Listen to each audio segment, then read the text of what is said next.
niin, tervetuloa tänne Metson musiikkiosastolle. Mä oon kirjastonjohtaja Juhani Koivisto ja tänään meillä esiintyy Iisa Duo. Tänään on Tampere-päivä Tampereelta. Pari-kolme päivää sitten me ollaan tehty tällainen, meillä on Facebookissa sivu ja Twitterissä Metson musiikkiosastosta. Me tehtiin tämmöinen kuin musiikkia ilman rajoja. Sillä löytyy, jos haluaa mennä siellä.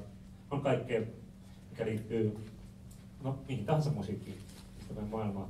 Niin sä voit kertoa nyt, valita jotain Tampereesta, mitä sulle merkitsee tai jotain. Tai sit sä voit kertoa, kun nyt on paljon ollut, Suomeen tullut enemmän kuin varmaan, en tiedä ikinä, niin viimeisten kuukausien aikana maahanmuuttajia, pakolaisia, turvapaikanhakijoita, millä nimellä kutsutaankaan, niin jommasta kummasta aiheesta jotain, Tampereesta tai näistä. Paha.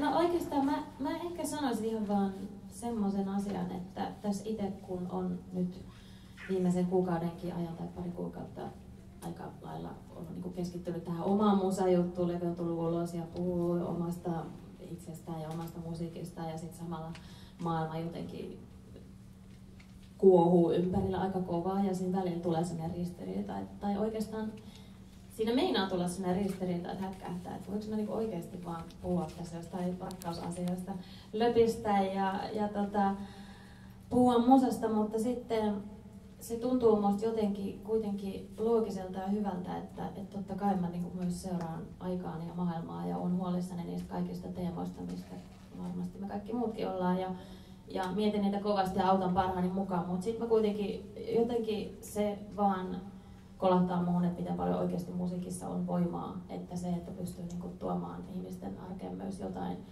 muuta vastapainoksi ja jotenkin auttaa käsittelemään niitä vaikeitakin asioita, ehkä vaan yhtä ihmistä tai kourallista ja ehkä ne on semmoisia pieniä pilkahduksia, mutta ne on tosi tärkeitä, niin musta on tosi hienoa myös tämmöisinä vaikeina aikoina tuoda musiikin ilosanomaan. Tämä kuulostaa vähän niin kuin missihaastattelulta, mutta se on totta. Siksi on hienoa saada tehdä musaa ja saada esiintyä teille. Okei, ja nyt voitaisiin siirtyä siihen itse asiaan musiikkiin. No. Taputetaan Iisalle tässä ja taputetaan tanssilaismistolla ja tänne ja nämä poistuu ja ehkä me tsekkaatte jotain, mutta pari minuutin päästä aloitetaan.